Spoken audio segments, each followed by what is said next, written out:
Well, good evening, Internet. It's me, DP Knudten, for another edition of BOOKWARD BOUND, my 301-day journey from I should really do this to done. And what is that done? That done is the creation of a brand new book for 2021. And that book is called NONFICTION BRAND, Discovering, Crafting, and Communicating the Completely True, Completely You brand you already are. Yep, and that's why I'm here tonight. And with your help, I'm going to be working on that book and moving it forward. Maybe not a whole lot, maybe significantly, who knows. But every single night for 301 consecutive days, I'm going to be working on the book. And in fact, tonight is episode or consecutive day 142, which means I have 159 left to go. And yeah, I've been down here 142 days working on the book with people's help like yours. So thank you very much for that. If for nothing more than spiritual encouragement, I thank you and thank you greatly. So what am I going to write tonight? What am I going to work on tonight?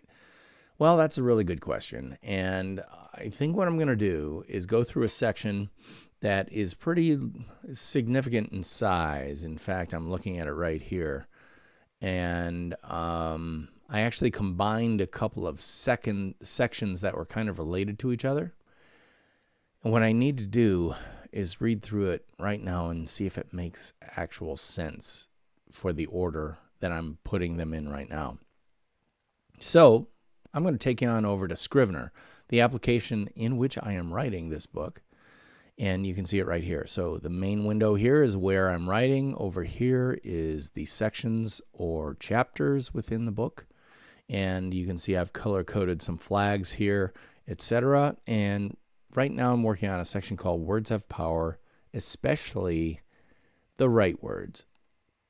And it's currently blue flagged, which means I think this section is done, but I don't think it necessarily is. So I'm going to read through it and try to make some corrections and edits and rewrites at the same time, see if this actually flows the way I want it to. So how am I going to do that? Well, I'm going to read it aloud. And anytime I stumble, that's a pretty good indicator that the flow of my copy is, or my writing is not as smooth as it should be. So I'll take those stumbles as a good point for me to stop, look at what happened, and then fix it.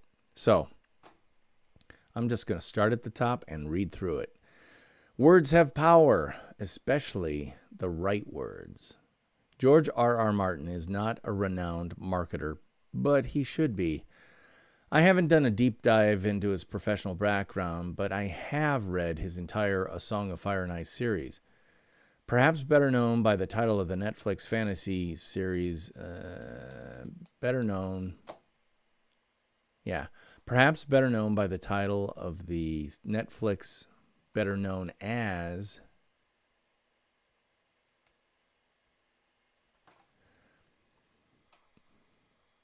perhaps better known as the Netflix fantasy series Game of Thrones. This 5-book saga follows 7 kingdoms worth of characters, and even more if you include city-states outside Westeros, across an entire canon of landmarks, legends, and lore. For the average reader, the sheer number of things needed to be remembered to actually enjoy the books would typically require not only the map the books provide,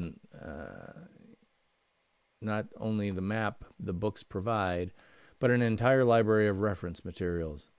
Finishing all the books truly is a daunting task. Even harder is remembering who's who, where's where, and what's what. Except for one wonderful thing Mr. Martin did at the outset. Create family groups, houses, and matching phrases, their words, in order to instantly understand and remember foundational character motivations and priorities. In order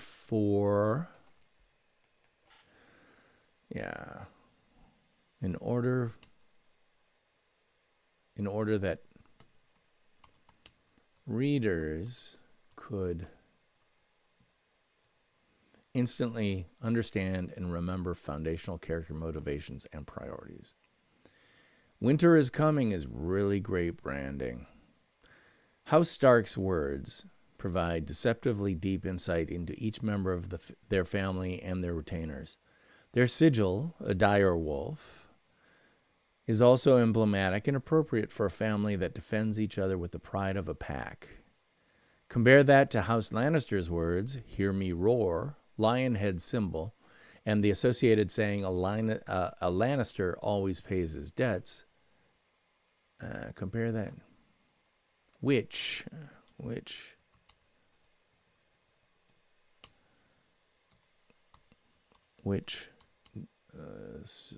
serve the same purpose.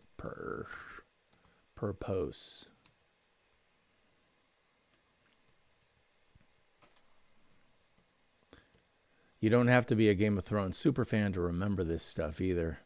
It's got a certain mimetic stickiness that really helps keep track of things. But enough geeking out on Mr. Martin's work.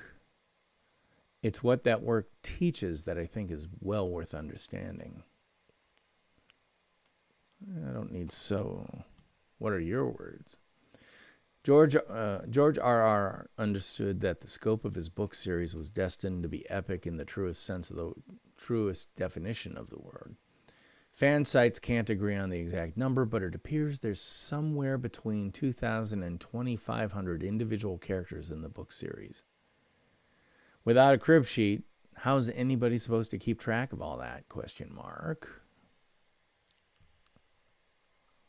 I'm guessing George realized that,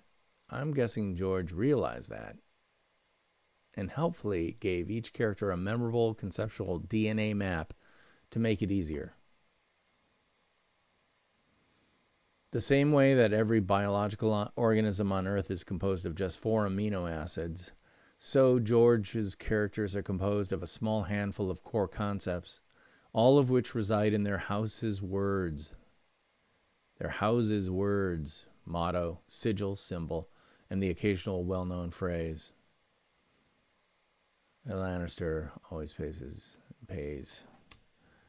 his debts. I cannot tell you the exact number, but if you read, I don't need that first phrase or clause. If you read Martin's books, you'll run into a variation of one phrase over and over again. Remember our words, spoken by characters in all different stations in a variety of circumstances, both joyous and tragic. That phrase is often part slap in the face and call to greatness. The words they're talking about, let me read that again. If you read Martin's books, you'll run into a variation of one phrase over and over again. Remember our words. Spoken by characters of all different stations in a variety of circumstances, both joyous and tragic. That phrase is often part slap in the face and call to greatness. The words they're talking about are the unchanging truths that inform every decision, no matter how difficult, not how difficult. Inform every decision, no matter how difficult. They are a call to action, a centering mantra, and a continual reminder of who you are, what you do, and how you do it. Do you have words? If not, you need some. Now, just like this next example explains. Just like this next example explains. Does that make sense? We'll see. Hey, by the way, if you're paying attention and you want to say hello, just type in comments, and if I've got everything configured correctly, I'll be able to see your comments and respond to them in real time, because that is the nature of a live stream. This is not some video that was pre-recorded. This is me talking in real time to you. So if you want to say hi, I would love to hear from you. Just type it in the box below on Facebook Live, YouTube Live, or Twitch. All right. If not, you need some. Now, just like this next example. This next historical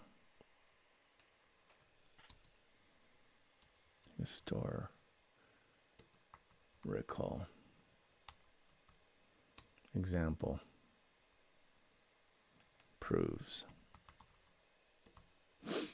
What's your key 3? If you had to sum up everything about the United States of America in just 4 words or phrases, could you? That's a pretty tall order. That's a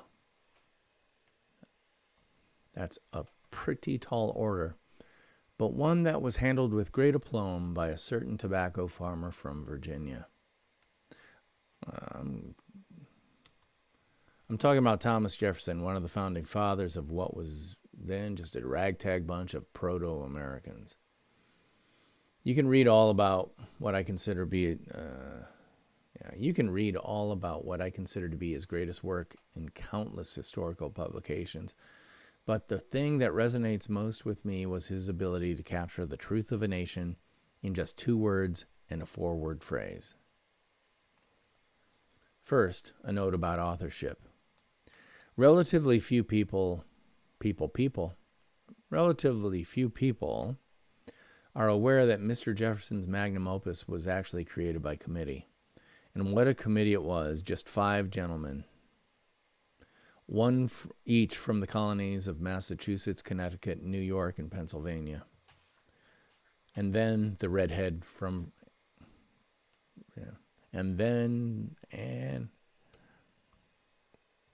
And Pennsylvania, and the redhead gentleman from, I'm going to move redhead.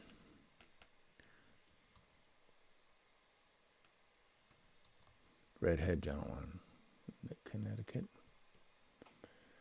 Pennsylvania, and the redhead gentleman from Virginia. Each of them, not knew, I need to put a K in there, dang it. Each of them knew, based on their personal experience with the written word, that a quality piece of writing simply could not be created by a multitude of authors. And so they gave it to the most junior member of the committee to write based on a number of themes they worked out together. And so, during the oppressively hot summer of 1776, he did. I think that...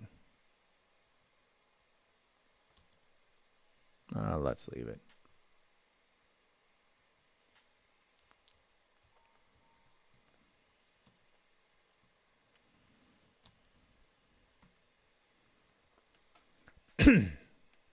Excuse me. Mr. Jefferson, the youngest of the 3 men, set out to do something to explain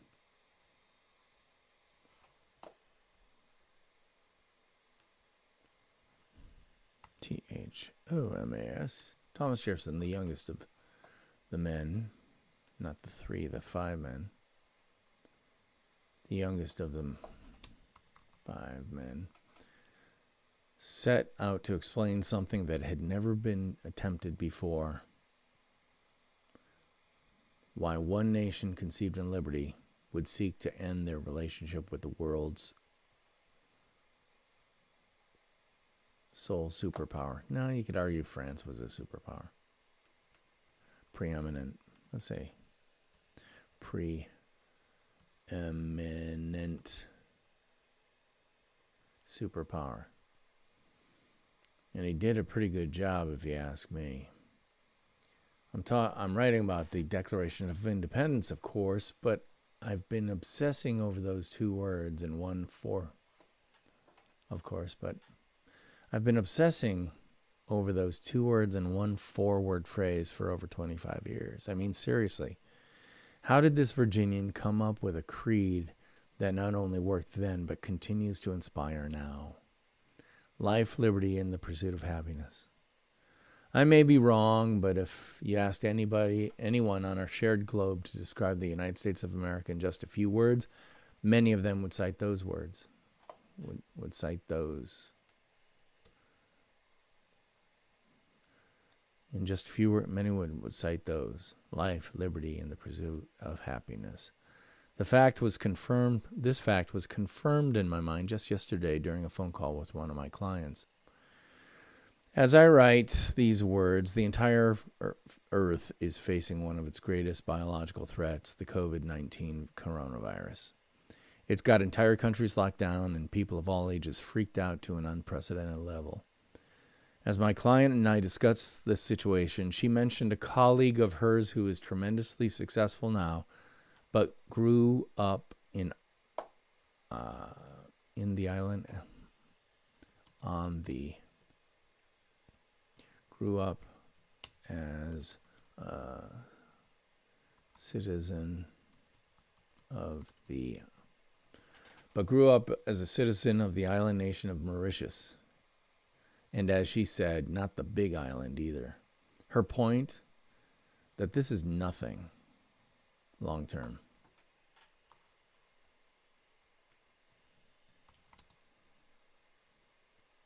Then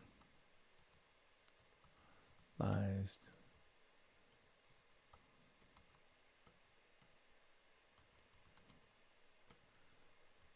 former Mauritian, now American,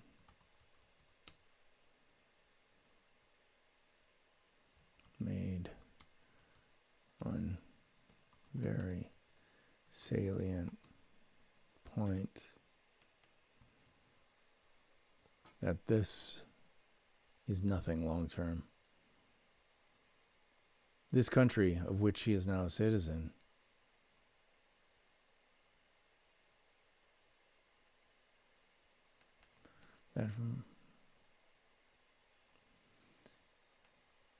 of which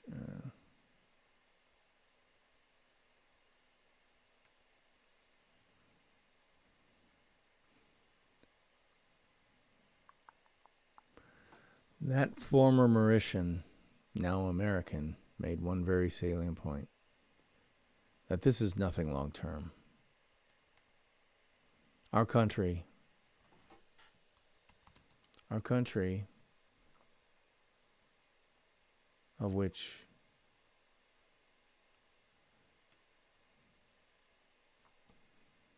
has an innate dynamism and energy that cannot be denied and is a beacon of hope for doers from around the globe.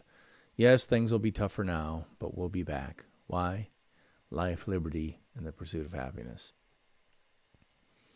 3 concepts that make one heck of a brand. Yes, the United States of America is a brand, and it has its own distinct brand graphic and conceptual elements. The most obvious, the American flag. Red, white, and blue. Old glory. Oh, say, does that star-spangled banner yet wave? Yeah, that's one amazing logo. But, as we'll discuss later in the book, a logo is not a brand. It is a key part of one, however, though, as is its unique, completely true key 3. What's a key 3? Going back to my Atlanta days, I had my posterior handed to me a number of times by clients who would always quiz me with the following questions.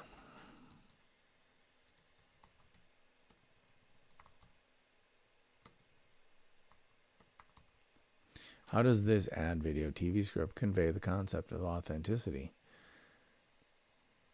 Then, assuming I pulled an appropriately convincing story out of wherever the best stories come from, they'd ask the question again twice, but substituting the words refreshment and sociability for authenticity. Why? They were defending the brand. They were defending the brand. They were defending their brand. Believe me, I hated those guys. They'd kill any piece that did not cover those three bases, did not cover the three bases of authenticity, refreshment, sociability. It could be brilliant, touching, hilarious, impactful, and guaranteed to win awards, but those snipers just did not give a rip. Why? Because they were defending their brand. I'm going to...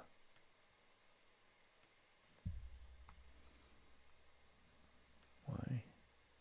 They were defending their brand. After walking into their machine gun fire a couple of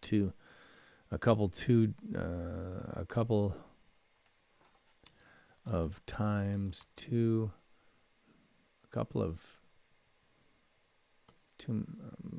after walking into their machine gun fire a couple too many times, and a few too many times, I decided to wise up and play their game. So I tried to understand where they were coming from and why. And one day I did. Their flagship product was nothing but sweet, brown, bubbly water. And sweet, brown, bubbly water was a commodity. But their product wasn't a commodity at all. It was one of the most valuable brand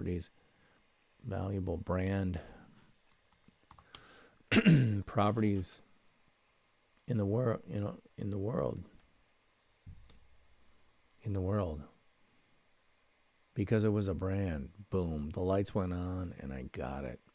The only thing separating them from their fiercest competitor was that they were the first to go nationwide in 1886, and that gave them the most important thing for any brand. The most important thing for any brand: first mover status. They could legitimately call themselves the real thing because they were. But the nanosecond they stopped defending that position, they could lose it all. The real secret recipe. Much has been said of the secret formula of this product. You figure out what it is yet? You figure out what it is. You figure out what it is yet? Supposedly only a handful of people actually know it, but I think the real secret lies in those three annoying, to a copywriter at least, foundational concepts: authenticity, refreshment, and sociability. I could spend hours discussing the nuance of those three words and how they apply to this global juggernaut's brand, and that's the point. These three first principle concepts enable a deep, rich basis for every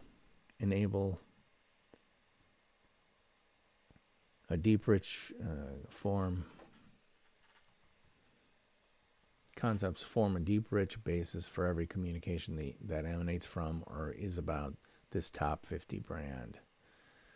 Three words that tell a million completely true brand stories. That's what I call a key three. Do you have a key three for your personal or small business brand? Well, you should. The same way that a certain beverage does to keep it distinctly different from their competitors, your key three concepts can make sure you're always heading in the right direction, no matter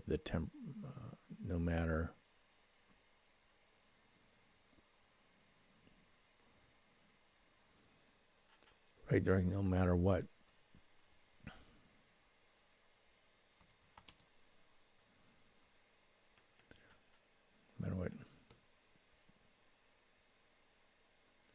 No matter what temporary conditions exist. There's a tendency when creating such foundational affirmations to make them all wonderful. What do I mean? A question: how many tech manufacturers use the word innovation to describe the way they do business? I'm guessing somewhere north of 80% and higher. Why? Because tech and innovation are synonymous in most minds.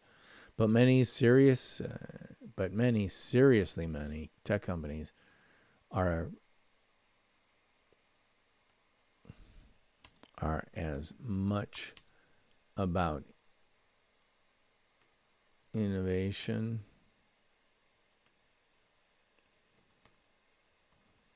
as a copy, but many tech companies are as much about innovation as a copy machine. If such a tech company were completely true about who they were, what they do, and how they do it, some would have a key 3 like this: fast follower, 80% of 100% is good enough, price is paramount. Because let's be honest here, if what you're actually really doing is ripping off what Apple does, but aiming for a price point that at least $200 cheaper, innovative you are not.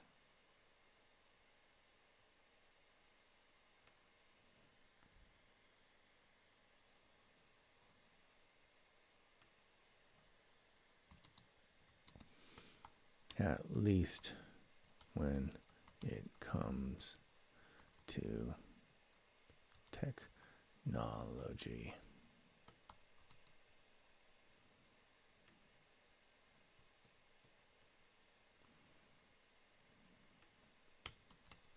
Core technology. Your key 3 should be as unique to you as your DNA. Yes, we humans share a great deal of DNA. And from what I hear, HEAR, so do chimpanzees. Something like that he's saying. In marketing ourselves and our small businesses, it's the little but completely, it's the little but completely true things about ourselves that make all the difference.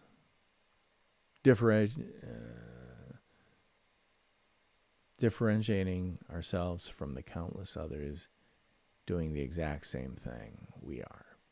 Like me. Generically, like me.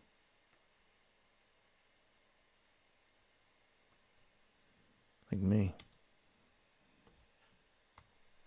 Generically, I'm a writer. And if I don't watch out, I could easily become a writer of generic, like me, long dash. I'm right.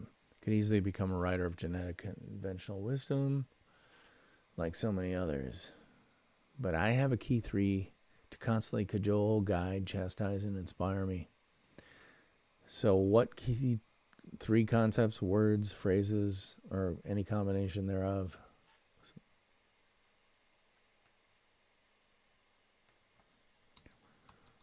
Or phrases make up my key 3? Bingo. Creative, collaborative, provocative. All right. I think this is where I'm going to stop for tonight because I like where this is heading, but I want to give it a little bit more time to think about it. So I'm going to think about it. I'm going to let my brain noodle on it overnight. So that's it for tonight. Thanks so much for watching and helping me out and keeping me honest and making me come down here. Because without your help, I will not be making this deadline of January 1st, 2021 for a brand new book. So, again, thank you very much. I'm DP Knudten for the Nonfiction Brand podcast. A new episode came out just today featuring a wonderful Brit from Gloucester, England, named Sarah Townsend. And we talk about her and her several decades, or actually it's 2+ decades of work as a copywriter and building her own personal brand. And I think it's really interesting and worth hearing from her about. The first of 2 episodes premiered today. The next one will premiere next Monday. So check it out wherever you get your fine podcasts for free, including Apple Podcasts, Spotify, Google Podcasts, and just about any place you get podcasts. Just search Nonfiction Brand, and you'll see my smiling face in black and white looking like this. If you see that, you'll know you're at the right place. So other than that, that's it for tonight. Thank you for helping me out, and I will see you tomorrow. Until then, theme music, take us on out.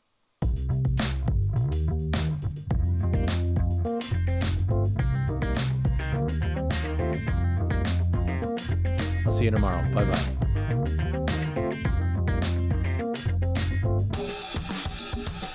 Oh, you hit the wrong keys. You try to do this smoothly, and it just doesn't work. I'll see you tomorrow. Bye-bye.